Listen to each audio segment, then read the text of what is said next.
Banyak di antara kita yang suka dikasih masukan sama temennya. Dulu gue juga sama kayak gitu. Belajar Python kalau untuk pemula bro, sintaksnya ramah daripada JavaScript kayak gitu ya.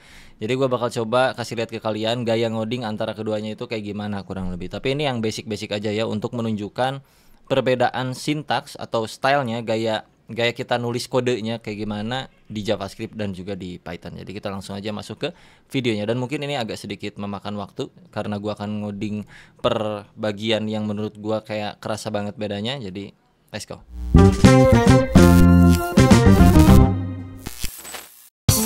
Kita mulai dari yang paling ecek-ecek adalah komentar blok program, dimana komentar di JavaScript itu bisa pakai slash kayak gini. Kalau di Python tuh kelihatan di sini ya kan, pakai pagar. Alright. Dan kenapa yang JavaScript itu gua nyala? Karena gua pakai extension. Anggap aja kayak gini, dua-duanya abu-abu. Kalau kita bikin variabel aman-aman aja ya kan, x sama dengan 0. Oke.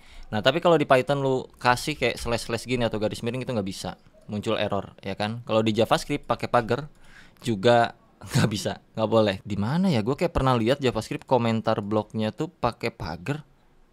Udahlah lupain aja, pokoknya di JavaScript itu slash. By the way di sini gua Node.js entar runningnya ya. Coba dulu dah running console log sini, console.log x. Kalau kita run 0 ya, hasilnya 0. Dan di JavaScript untuk munculin ke terminal itu pakai console.log. Sedangkan di Python itu pakai print kayak gini, print x. Tengok 0, running by Python, yang ini running by Node.js. Kalau JavaScript console log, kalau Python itu pakai print. Kita move ke bagian berikutnya. Oke, bagian berikutnya adalah di JavaScript. Untuk bikin variabel lu harus declare kayak pakai let atau pakai const y sama dengan 1 misalnya, atau bisa pakai var. Tapi var udah deprecated, nggak bisa lu pakai, bukan nggak bisa sih, nggak disarankan untuk dipakai lagi. Kalau kalian baca ke dokumentasi JavaScript pun orang-orang lebih prefer pakai let daripada pakai var, karena var itu bisa memunculkan sesuatu hal yang mungkin kalian tidak inginkan gitu. Tapi kadang-kadang var bisa membantu sih. Ya, again kita lupakan topik-topik seputar yang kayak begitu karena ini topiknya gaya ngoding antara JavaScript dan Python ya guys. Ini bunyinya apa sih? Tungtang ting ting. Jadi di sini gua pakai let dan juga const. Dan bedanya adalah kalau si const ini nggak bisa diubah ya teman-teman. Jadi value-nya itu selalu segini. Misalnya y tadinya 1, kalau kita ubah di sini y menjadi 2. Lalu kita console log y-nya, sini y. Ya, kita coba run. Maka dia akan rusak. JavaScript-nya rusak karena const ini kayak konstanta. Tetap, jangan diubah. Tapi kalau yang x kita ubah nilainya, x sama dengan 2, tadinya x 0, maka kita coba run JS2, JS1 aman ya. Karena x-nya udah jadi 2, yang ini. Dan y itu nilainya tetap 1, nggak bisa kita ubah. Kalau kita paksain juga, masukin sini kayak lu ganti nilainya begini, run, nggak bisa. Rusak, oke? Nah menariknya kalau di Python tuh nggak butuh yang let, const gitu-gitu. Lu bisa langsung x, terus bisa pakai y sama dengan 1, z sama dengan 3, atau a sama dengan hello kayak gini-gini, atau text sama dengan lorem ipsum. Ini bisa gitu. Dan kalau kalian pengen timpah, yang tadinya textnya lorem ipsum gua ganti jadi nama gua, ada Afrizal, terus kita print misalnya sini text. Coba run ya. Ini gua clear dulu, run. Maka dia bisa ditimpah gitu, karena kita nggak tahu juga, burung, tadi Windows sekarang burung, mohon maaf ya guys ya, ini gua nggak filter mic-nya jadi ke expose semua suara yang ada di luar gua, tapi nggak apa-apa, kita fokus ke materinya aja. Jadi di Python itu kalau kalian pengen bikin si variabelnya nggak bisa diganti kayak begituan, caranya adalah ya lu kolom komentar aja guys. Gua lupa, gua udah lama nggak ngoding Python, mohon maaf ya. Kalau kalian anak Python dan udah tahu banget tentang Python, cara supaya si variabelnya itu nggak bisa ditimpa nilainya kayak gimana, silahkan di kolom komentar ya guys. Gue butuh bantuan kalian juga biar gue bisa nambah wawasan. Thank you. Nah yang berikutnya ini ada di JavaScript tapi nggak ada di Python nih. Namanya adalah increment dan decrement operator. Jadi kalau di JavaScript misalkan lu punya variabel x sama dengan 1, terus lu kasih x plus gini, terus lu log si x-nya. Kan x-nya 1 nih, kalau dikasih x plus berarti dia akan bertambah nilai dari variabel x-nya jadi 2 gitu. Kita run. Sekarang jadi 2 ya, ini si x-nya. Dan kalau kita kasih x plus lagi sini jadi 3. Begitu seterusnya. Kalau kita kasih lagi gini jadi 5. Ya, karena ada 1, 2, 3, 4, 5 gitu kurang lebih. Mohon maaf ya guys, burung gua ganggu, ini suara alam memang karena rumah gua di pedesaan, jadi emang cocok sih punya burung. Jadi kalau lagi ngoding gabut juga gua sambil nyemprotin burung kayak umur gua udah 40 50. Ntar gua awasin dulu burungnya, agak sedikit ngagokan memang. Wait. Oke, kita lanjut sampai mana tadi, guys? Aduh, burung nyapain aja deh anjir. Sampai Python ya. Kalau di Python tuh nggak ada nih increment kayak begini atau min kayak gini nih. Kalau di JavaScript kan kita masukin x++, satunya jadi 2. Kalau sekarang kasih x min, nilai x-nya jadi 1 kayak gitu. Menarik kan? Nah, kalau di Python kita cobain. Misalnya kita punya x sama dengan 1. Terus kita x++. Kita print x, nggak bisa. Sini udah langsung error, dan kalau kita run pun nggak bisa pakai plus. Jadi solusinya salah satunya adalah pakai x sama dengan 1, x sama dengan x plus 1 gini, atau x plus sama dengan 1 kayak gini. Jadi lebih, ya sedikit lebih panjang lah ya. Kita pakai yang paling minim aja kayak gini. Tapi ini pun kayak gimana ya? Ya berubah jadi 2 gitu kan. Kalau kita minusin, jadi semuanya bakal balik lagi ke 1. Ya kan, jadi 1 lagi nih.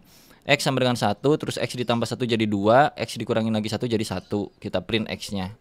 Kalau misalkan X-nya kita minusin doang kayak gini, berarti dia bakal 0. Itu perbedaannya. Jadi nggak ada nih kayak plus min di Python. Nggak tahu gua nggak tahu ya. Tapi setahu gua sih nggak ada. Nah, tapi di Python tuh punya punya hal yang lebih spesial untuk mainan operator. Contoh, nih gue kasih contohnya. Jadi ada yang namanya ekstra operator seperti ini. Misalkan gue punya nama sama dengan Dea Afrizal ya. Ini menarik, di JavaScript gak ada nih. Setahu gue lagi dan lagi ya guys ya. Mohon maaf nih. Kita print print nama. Ini kan Dea Afrizal dulu nih muncul ya kan. Nah kalau gue pengen tahu huruf yang ada di tengah-tengah antara Dea Afrizal ini itu huruf apa? Kalau di Python ada magicnya bro. Jadi lu bisa panggil kayak gini ya, len dari mana, dari nama, oke? Bagi 2 kayak gini. Lah anjing gimana ya bacanya ini? Ya ekstra operator lah, gue bilangnya ekstra aja ya, karena gue juga bingung ini namanya apa anjir. Kita run F, tengah-tengah antara Dea Afrizal itu adalah F. Nih huruf F. Ulangi, nih F tengah-tengahnya. Kita hitung 1, 2, 3, 4, 5, 6, 7, 8, 9, 10, 11. Ada 11. Berarti kalau dibagi 2 kurang lebih 11 dibagi 2 5 lah. 5 kiri, 5 kanan, tengah-tengahnya adalah si tengah. Itu kan 1, 2, 3, 4, 5. Oke. Dari sini 1, 2, 3, 4, 5. Tengah-tengahnya F. Wah, Python canggih. Di JS kalau pengen kayak begini, bisa mencari tahu yang tengahnya, itu rada rumit. Contoh, let nama Dea Afrizal. Oke, gue pengen nyari tengah-tengahnya itu huruf apa. Nah jadi untuk di JavaScript kita bisa log berapa jumlah panjang data namanya dari huruf ini Dea Afrizal ada berapa biji, pakai nama.length kayak gini kan. Kita dapetin 11, right? Dapetin 11. Untuk dapetin value yang ada di tengahnya, artinya 11 dibagi 2. Kita coba bikin dulu variabel cons misalnya length, middle sama dengan nama.length ya kan, totalnya 11 dibagi 2. Kita konsol log dulu si middle-nya. Harusnya kan middle itu harusnya berarti 11 bagi 2 5,5an lah, kurang lebih kayak gitu ya. 5,5 udah oke. Tapi kalau di Python kan kita nggak perlu mikirin kayak beginian, langsung aja jebret. Nah mungkin di JavaScript ada aja sih caranya, tapi gue belum nyari, dan ngapain nyari juga. Kayaknya jarang banget gue kayak begituan pakai yang begitu. Ya intinya beginilah kurang lebih fundamental dasarnya untuk menciptakan hal yang serupa dengan si Python ini. Kita pahami dulu awalnya tuh seperti ini di JavaScript gitu loh. Artinya sekarang kita udah dapat poin 5.5, dan kalau kita panggil array ke 0, ini kan array ke 0 artinya si D ya kan. Nama array ke 0 itu si D. Kita coba run dulu deh. Buff D. Kalau ke 1 berarti E. Ya kan, E. Kalau kedua berarti A, Dea ya kan, karena mulai dari 0. Nah kalau kita masukin middle ke sini, yang ke 5,5 ya, urutan 5,5 dari variabel nama di dalam string ini adalah apa? Adalah undefined. Kagak ada bro, bingung. Artinya kita konversi lagi dengan cara apa? Kita bisa kasih dot to fix atau to mana serah lu lah. Pokoknya dibulatkan, mau bulat ke atas mau bulat ke bawah itu terserah lu. Contoh to fix bulat ke atas ya. Nah, coba jadinya Kalau kita console log middle-nya itu dia bakal jadi 6. Middle, run, puff. Clear dulu dah biar nggak bingung. Run. 6. Nah, sekarang baru kita bisa cari si ininya apa sih nama dari middle gitu. Kita run lagi ya. Des. Tapi jadi R. Kalau yang Python kita run des. F. Kalau yang JavaScript kan ini kita beginian, kita bikinin dulu ya. Kayak logic sederhana lah. Nama.length dibagi 2, terus dikasih to fix, terus bla bla bla kayak gitu-gitu. Kalau di Python tuh cuman langsung kayak ini nih sintaksnya nih. Bagi-bagi 2, garis miring 2. Wah, gokil. Ini langsung tengah-tengah. Kalau di JS karena tadi di arah yang 6 posisinya di middle tuh 6 ya. 0 1 2 3 4 5 6 R dia dapatnya. Kalau pengen turun ke bawah ya lu ganti jangan to fix. Tapi intinya kalau di Python itu nggak perlu kita bikinin kayak begini. Itulah lebih ringkas. Oke. Ya udah, ini masalah apa ini anjir? Ekstra operator doang jadi panjang bejibun begini. Ya udah kita move ke yang berikutnya, let's go. Yang berikutnya adalah boolean. Kalau di JavaScript booleannya itu adalah misalnya udah punya pacar sama dengan false. Kita console log udah punya pacarnya. Ini boolean ya.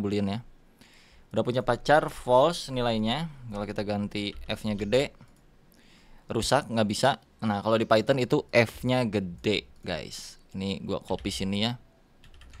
Nah, kayak gini. Print udah punya pacar. Bam. Nilainya false. Kalau kita kasih huruf kecil, run nggak bisa error. Jadi kebalikannya. Kalau di JS itu F-nya harus kecil. Kalau di Python F-nya harus gede. Dan juga untuk yang true sama. Kalau true itu di JS kecil, kalau di Python T-nya itu gede. Jadi kalau kalian anak JS terus main ke Python, misalnya lu bikin function yang kondisinya true terus yang false tapi nggak fungsi-fungsi, padahal lu udah bener yakin sintaksnya 100% logiknya oke, cuman perkara T-nya gede, T-nya kecil jadi masalah. Jadi ini kurang lebih perbedaannya ya antara keduanya. Nah, yang berikutnya ini adalah perbedaan antara logical operator di JavaScript dan juga Python. Dimana kalau di JavaScript lu bisa lihat sebelah sini ya. Kurang bisa dibaca dengan baik oleh manusia yang awam, alias nggak terlalu manusiawi, karena untuk operator yang logical atau ini deh, tengok, ada dan ini adalah artinya dan loh, dan ada atau ini artinya atau begini. Kalau di JS ini artinya dan, ini artinya atau. Kalau kita compare ke Python itu pakainya ini and, ini or. Jadi kalau kalian baca itu di sebelah kanan kayak lebih enak aja. Jika X bernilai 1 atau Y bernilai 2.2, mungkin kalau orang awam melihatnya kayak baca bahasa Inggris aja gitu kan. Jika X atau Y.2 itu kayak adalah print itu kan mesin cetak untuk mencetak apa? Mencetak huruf ini oke, kurang lebih kayak gitu. Kayak jadi dibacanya tuh kayak lebih manusiawi untuk di Python. Tapi kalau di JavaScript, ketika lu awam banget dan lu lihat sintaks JavaScript, bentar. X91 garis lurus Y sama dengan 2. Apa ini maksudnya ya? Nah gitu kurang lebih. Kalau kita pakein N kayak gini, nggak bisa gitu, nggak ada. Kalau di gua sih nggak ada ya, kali aja di lu pada ada gitu loh. Jadi sini pakainya lu kayak dan atau pakai atau kayak begini, right? Nah, kalau dan itu sendiri artinya kedua kondisi atau lebih dari satu kondisi harus terpenuhi. Misalkan jika X itu sama dengan 1 dan juga Y sama dengan 2, maka masuklah ke blok program yang ini gitu. Itu maksud dari si dan. Jadi keduanya harus matching kondisinya dengan variabel yang kita punya di atas. Sini X-nya 1, tapi di sini Y-nya 5. Sedangkan kita punya logic bahwa X-nya harus 1 dan Y-nya harus 2 kalau pengen munculin ini oke. Jadi kalau sekarang kita run ini nggak akan oke. Kayak gitu. Jadi ini mesti 2. Nah, itu untuk yang dan. Kalau untuk yang strip tadi ini nih kayak gini garis-garis kayak beginian itu untuk or atau kalau di Python kayak gini lah kurang lebih. Dan untuk yang Python juga fungsi normal sama, pokoknya ini kedua sintaksnya sebenarnya sama aja, cuman beda di penulisan logical operatornya and ataupun si or-nya itu. Jadi di Python menurut gua pribadi lebih enak untuk dibaca. Oke, sekarang kita coba obrolin yang equality dan inequality. Di JavaScript ada, di Python gua nggak tahu, kayaknya nggak ada. Contoh kayak gini kurang lebih. Jika X, ini gua ganti deh biar lebih mudah ya. Sini misalnya X nilainya 0, oke? If X sama dengan 0, console.log X adalah 0. Jika tidak, tadi gua codingin dulu dikit. Oke. Sini nih. Nah, nolnya gua kasih curak di sini, guys. Apa outputnya menurut kalian? Kalau gua run program ini di mana variabel X punya nilai 0 dengan format number, terus di sini kita kasih X sama dengan 3 kali ada quotes nolnya, maka dia akan masuk ke mana? Betul, kita coba run. X bukan 0. Tapi kalau misalkan kita hapus sama dengannya jadi 2 biji doang kayak gini, kita coba run. X adalah 0, tetap masuk ke sini. Ya, kalaupun ini kita 1, X bukan 0. Jadi string dan number keanggap. Oke, arti dari perbedaan keduanya adalah antara sama dengan. Kalau yang ini dihitung value-nya doang, kalau yang ini dihitung juga dengan tipe datanya. Di mana tipe data pertama variabel kita adalah number. Jadi kalau kita pakai sama dengannya 3 biji, ini pun dihitung si tipe data yang di atas adalah number. Jadi, nah ini kan yang kutip ini menjadikan si 0 sebagai string gitu. Jadi pasti munculnya ke yang else. Tapi kalau di sini gua awasin, kita coba run, X adalah 0. Tapi kalau kita kasih kutip atau string kayak gini, X bukan 0. Jadi yang sama dengan 3 biji itu lebih strict lagi, guys. Nah, yang inequality itu yang pakai tanda seru gini, ya guys ya. Yang pakai tanda seru gini kita coba run. Artinya tidak sama dengan. Run. X adalah 0. Tapi kalau begini, coba run. Buff. X bukan 0 ya. Karena X-nya 0 jadi dia masuk ke sini. Atau misalkan jika X tidak sama dengan 10, X adalah 0 gitu, run. X adalah 0 gitu. Ya, kurang lebih kayak gitulah. Kalau di Python pengen bikin kayak beginian itu gimana? Ini dia nih masalah nih ya. Kita coba. 0 nggak bisa sih harusnya sih. Jika if X sama dengan 0 gini doang sih kalau di Python ya kan. Nggak tahu dah gua. Gimana anak Python? X sama dengan 0, maka ini oke. Nggak bisa kayaknya pakai 3 gini tuh udah error langsung ya kan. Kalau kita running juga nggak bisa. Nggak bisa gitu. Harus kita awasin dulu. Tidak sama dengan juga kayak gini doang gitu. Jadi kalaupun kita pakein string gini misalnya X sama dengan string 0, print ini oke. Apakah di Python ini bakal masuk ke oke atau enggak, guys? Menurut kalian gimana? Coba di kolom komentar ya. Kita coba run. Puff. Tidak oke. Dia udah otomatis tahu bahwa ini tuh beda gitu, guys. Ya ini udah otomatis gitu. Jadi kalau misalkan di sininya gua taruh 1 pun dia masih tidak oke juga ya kan? Puff. Tidak oke. Tapi kalau misalkan di sini gua kasih string gini, kita run. Puff. Ini baru oke. Gitu kurang lebih. Wah. Yang berikutnya adalah function. Jadi kalau kita bikin function di JavaScript, fungsinya kurang lebih kayak gini. Function ini cara pertama, function nama saya gitu, return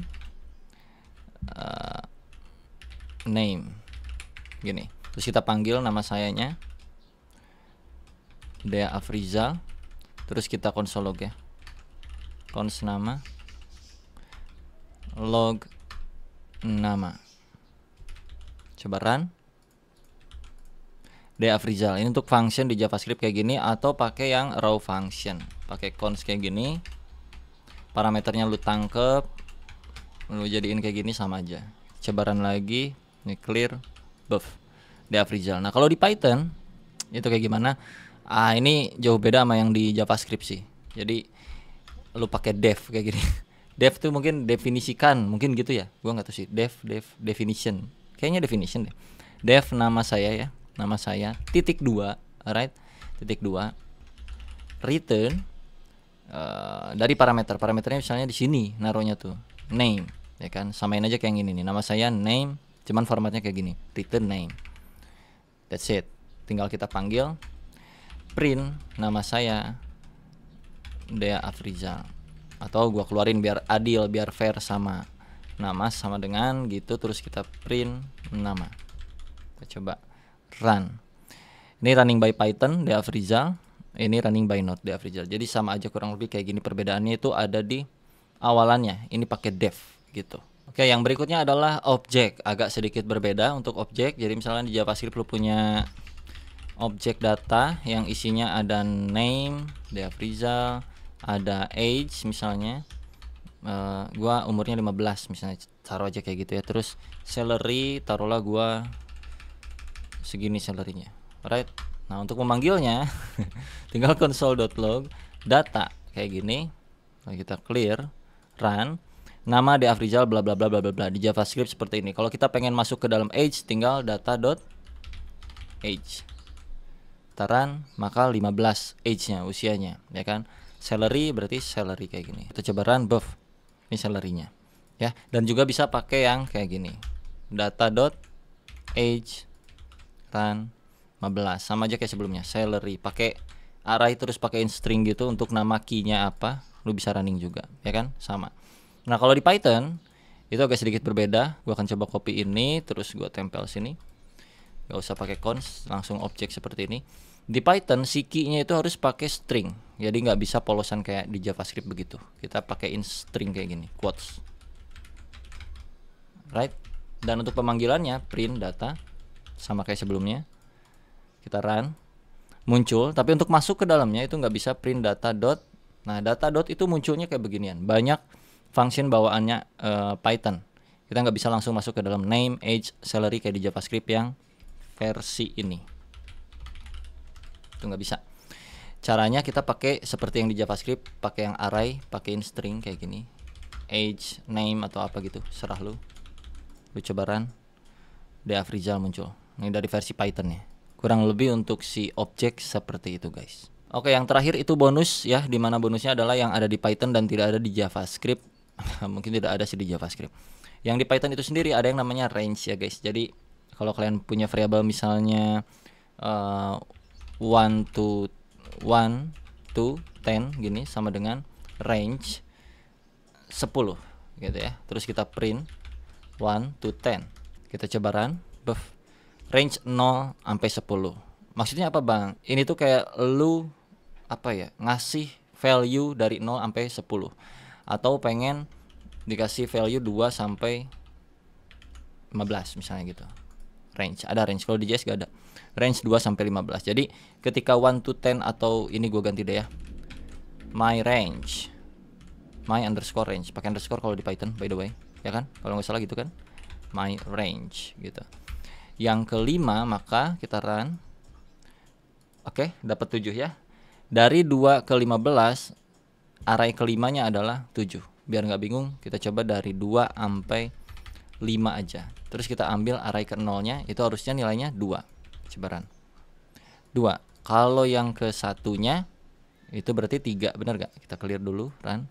3. Nah ini bisa lu gabungin juga supaya si range-nya masuk ke dalam sebuah array atau ke dalam sebuah list. Jadi kalau lu masukin ke dalam list kayak gini, ya, ini kan jadi array ini, kita coba run, buff, 2, 3, 4. Oke, 5-nya nggak kehitung lah, karena ini mulainya kan dari 0 sampai 5 kayak gini misalnya. Kita coba run, buff, 0, 1, 2, 3, 4. Ini 1, 2, 3, 4, 5 gitu.